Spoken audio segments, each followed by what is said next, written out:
Bonjour à toutes et à tous et bienvenue dans votre magazine quotidien Smart Éducation, un magazine dédié à la formation, aux nouveaux métiers, aux nouvelles pédagogies. Le rendez-vous qui donne un futur à la jeune génération.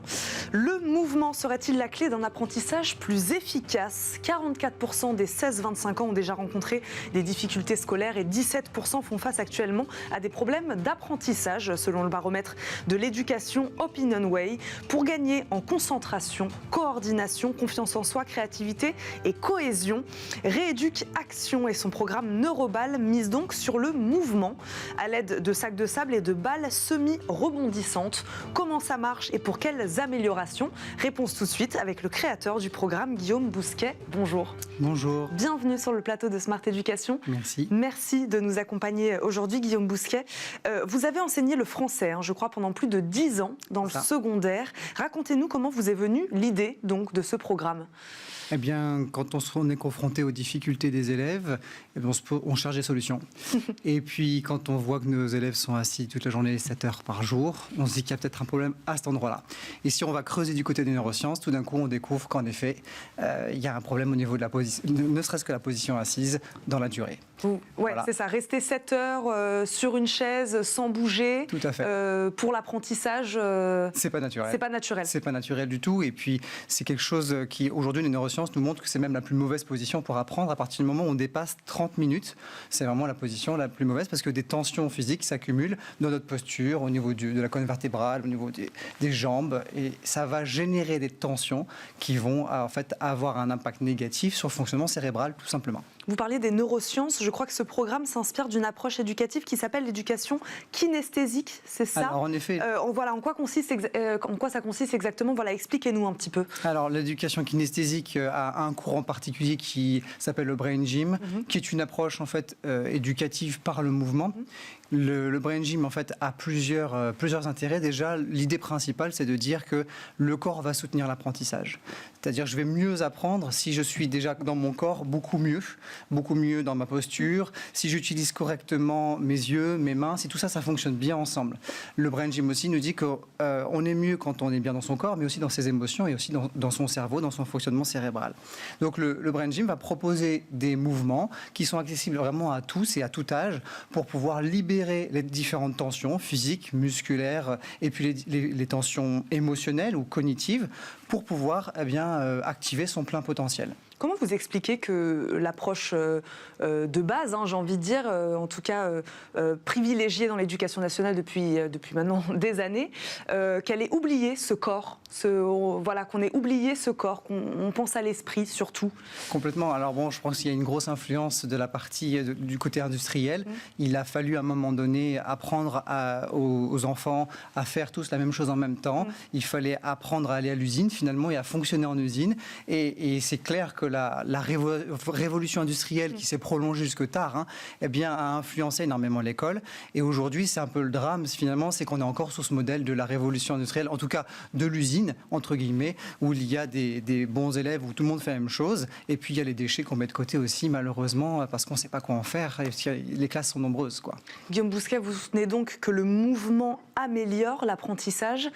Des travaux scientifiques ont-ils été donc effectués sur ce sujet ? C'est prouvé ? Ah oui, c'est prouvé. Ouais. Je dirais même aujourd'hui, il ne s'agit plus de chercher les résultats probants, il s'agit plutôt de mettre en pratique. On a de nombreux scientifiques, alors je vais citer par exemple Boris Cyrulnik, Catherine Guéguen, par exemple Emmanuel Bigan, qui sont d'accord qu'il faut réconcilier en fait le corps et puis les capacités intellectuelles. L'école, en fait, on doit faire réintroduire le corps dans la classe. De quelle manière alors ce mouvement facilite l'instruction chez l'enfant, chez l'adulte aussi d'ailleurs peut-être ? Parce que c'est vrai qu'on parle d'éducation des enfants, mais j'imagine qu'il peut aussi aider pour l'apprentissage chez l'adulte. Oui. De quelle manière, comment ça marche ? Qu'est-ce qu'on fait comme mouvement ? Et pourquoi de faire ce mouvement va améliorer tel et tel apprentissage ? Alors, de manière générale, le mouvement, comme notre corps est dirigé par le cerveau, par tout le système nerveux, le fait d'activer le corps, les groupes musculaires, ça va permettre au cerveau de s'activer, à différentes zones de s'activer.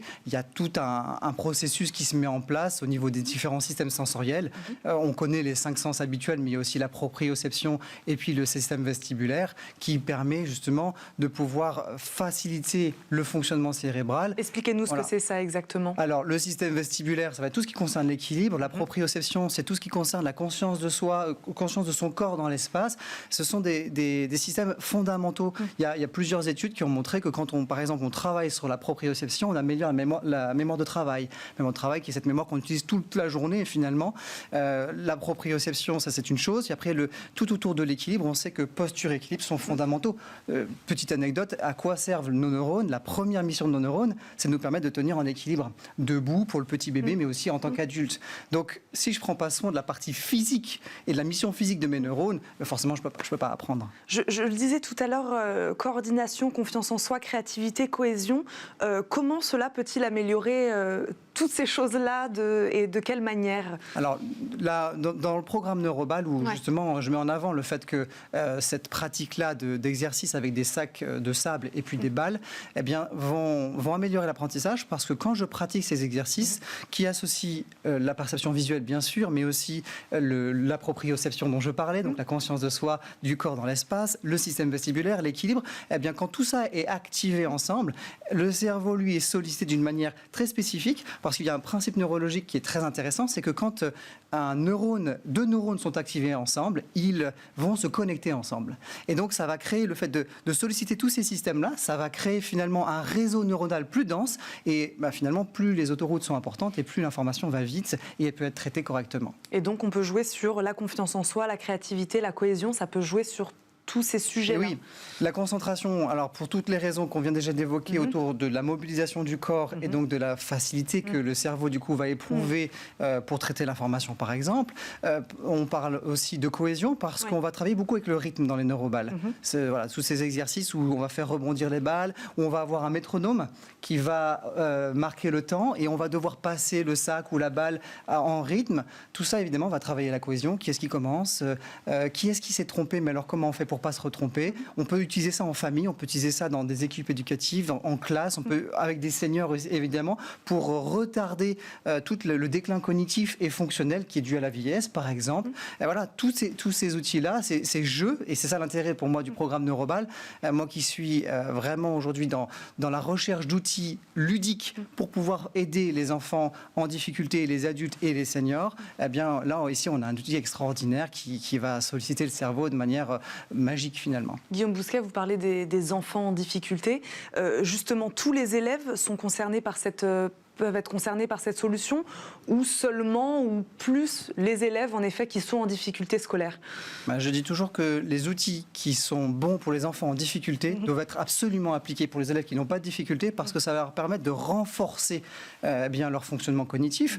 Et donc dans ce cadre-là, on peut utiliser vraiment avec tout le monde. Après, de manière plus spécifique pour des enfants qui ont des troubles reconnus ou des difficultés vraiment accentuées, il sera bon de pas seulement le pratiquer dans un cadre de classe ou de famille, mais de l'utiliser avec une certaine rigueur, soit en séance, soit à la maison aussi, mais avec une certaine rigueur, un peu de type séance individuelle. Vous travaillez avec quel type de profil, alors justement, plutôt? Tout profil. Alors, évidemment, le profil aujourd'hui le plus présent, ça reste quand même la tranche 8-12 ans. Même déjà, ça commence à venir de plus en plus tôt, j'ai envie de dire presque 6-12 ans. C'est vraiment la tranche la plus touchée. Alors, la bonne nouvelle, c'est qu'entre 9 et 12 ans, on peut vraiment développer notamment toute la partie du cervelet.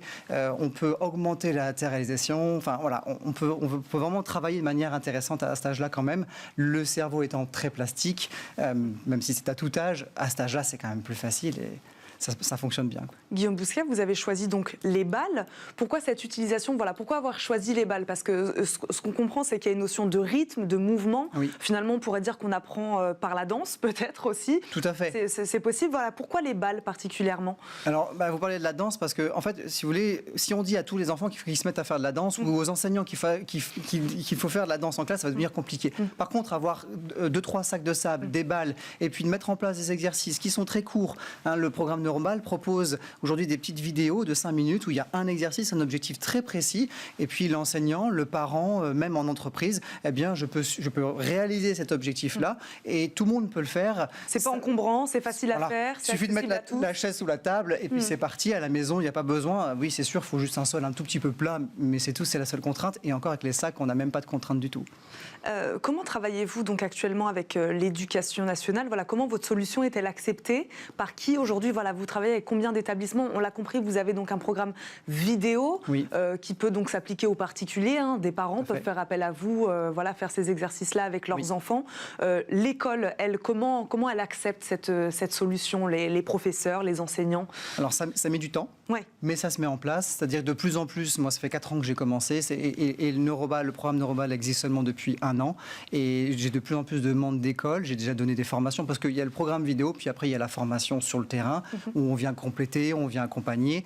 Et de plus en plus, les écoles s'ouvrent. J'ai jamais eu autant ces 2 derniers mois de contacts de directrices ou de directeurs d'école qui m'appellent pour me dire comment on peut mettre ça en place voilà, en classe. La difficulté pour l'éducation nationale, ça va être tout le verrouillage autour des financements qui ne sont pas simples. Donc c'est vrai que c'est beaucoup des écoles privées ou des écoles sous contrat qui vont me contacter et qui vont me proposer de mettre en place ce genre de formation, par exemple. Vous parlez des enseignants, voilà, vous parlez de formation. Justement, les enseignants doivent être formés à ce programme. Voilà, comment vous les suivez en plus de délivrer vos outils, vos ateliers?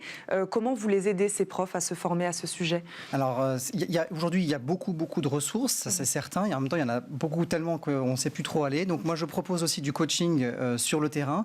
C'est-à-dire que je viens en classe, je viens observer ce qui se passe, et puis après, on fait un débriefing. J'accompagne des écoles de cette manière.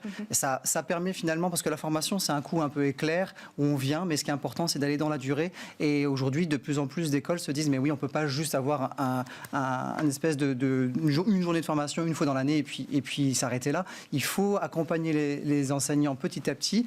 Alors moi, dans la rééducation, par exemple, quand un enseignant commande un produit rééducation, tous les 2 mois, j'anime un Rééduc Live, ça s'appelle, c'est-à-dire une rencontre en visio, où tous les participants, les utilisateurs, peuvent venir poser leurs questions. Et puis évidemment, il y a les échanges par mail, par téléphone. Je fais du coaching à distance, du coaching en présentiel. Enfin voilà, il y a plein de solutions pour pouvoir être accompagné aujourd'hui. Vous avez un peu répondu à la question, il nous reste 20 secondes, mais voilà, comment l'acceptation de ces pratiques basées donc sur les neurosciences, on l'a compris aussi, comment vous les voyez évoluer ces prochaines années? Positivement, l'acceptation, elle se fait, elle continue de se faire? Oui, je crois qu'il y a vraiment une prise de conscience, et puis je crois vraiment que ces outils Brain Gym, Neuromal ne sont pas là comme un but, mais vraiment comme un moyen pour nous ouvrir à l'essentiel, c'est le retour au mouvement. Le retour au mouvement, on va terminer sur ces mots. Merci beaucoup, Guillaume Bousquet, de nous avoir accompagnés aujourd'hui. Je le rappelle, vous êtes donc créateur de Rééducation, c'est ça? Ça, c'est l'entreprise, c'est l'entité? Alors, c'est Pédagovie, l'entreprise. Pédagovie. Rééducation, c'est un grand programme. Et dans Rééducation, il y a le programme Neuromal. Voilà. Très bien. Merci beaucoup de nous avoir accompagnés aujourd'hui, d'avoir parlé mouvement et donc de son intérêt dans l'apprentissage. Merci beaucoup. Merci à vous de nous avoir suivis. On se retrouve très vite, bien sûr, pour une nouvelle émission de Smart Éducation. Très bonne journée à tous sur Bismart et à très vite.